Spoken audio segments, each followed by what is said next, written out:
तो आ गए आप लोग। तो चलो बताओ ये क्या है? सर्कल। आसान था ना? तो चलो बताओ एक सर्कल में कितनी डिग्रीज होती हैं? 360।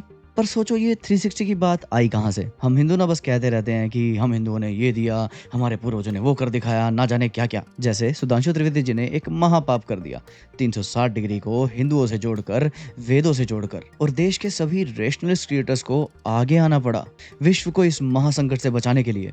पर अगर मैं कहूँ कि इन रैशनलिस्ट ने 2 कोड़ी बराबर भी मेहनत नहीं करी है सत्य जानने के लिए। इससे पहले मैं ये बताऊँ कि ऋग्वेद का कौन-सा वो मंत्र है जो संभवतः इस 360 के कंसेप्ट की जड़ है। कुछ और समझते हैं। देखो, पृथ्वी की 2 गति हैं, सूर्य के चारों ओर रिवॉल्यूशन और अपने एक्सिस पर रोटेशन। ये रोटेशन दिन और रात का कारण है और हमारे पास 15 दिन का चंद्रमा का कृष्ण पक्ष है और 15 ही दिन का शुक्ल पक्ष है। 15-15 अर्थात 30 दिन का एक साइकिल। संवत्सर अर्थात एक वर्ष में रफली ऐसे 12 साइकिल्स होते हैं। तो 12 गुना 30 ये हो गया 360। यानी पृथ्वी सूर्य के चारों ओर एक रेवोल्यूशन में रफली 360 रोटेशंस लेती है। अब आप कहोगे कि ना, ये तो 365 है। तो इसी चीज को कवर करने के लिए हिंदुओं ने अधिक मास का कंसेप्ट इंट्रोड्यूस किया था। खैर वो एक्सप्लेनेशन कभी और सही।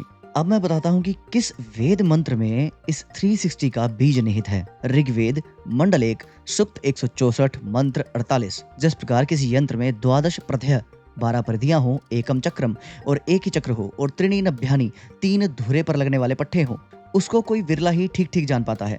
उस चक्र में त्रिशता साकम षष्ठी 360 खूंटियों के समान चलने और ना चलने वाली कलाएं लगी हैं। उसी काल चक्र में 12 मास 12 परिधियां संवत्सर का एक चक्र है। उससे 3 मुख्य ऋतुएं, 3 धुरे पर स्थित 3 पट्टे हैं। उससे 360 दिन रात्रि रूप 360 शंकु के समान कला है। पर हमारे यहाँ के सो कॉल्ड रैशनलिस्ट कभी जानने का प्रयास नहीं करते कि उनकी अपनी धरा का सत्य क्या है। और फिर आते हैं ऐसे कमेंट्स, तो भाई अर्थ के 360 रोटेशंस का 360 डिग्री से क्या रिलेशन है? हाँ हाँ। तो छोटे सुन, हमारे पूर्वज मैथमेटिक्स के एडवांस्ड कंसेप्ट पर काम कर ही क्यों रहे थे?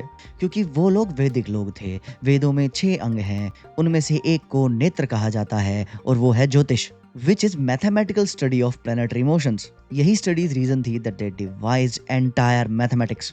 Now ये जो 360 का नंबर है, it made easier for them to study planetary motions. आर्यवीरा बहन ने एक बार सही कहा था कि ये so called rationalist नहीं, ये राशन की लाइन में चोरी से लगने वाले लोग हैं।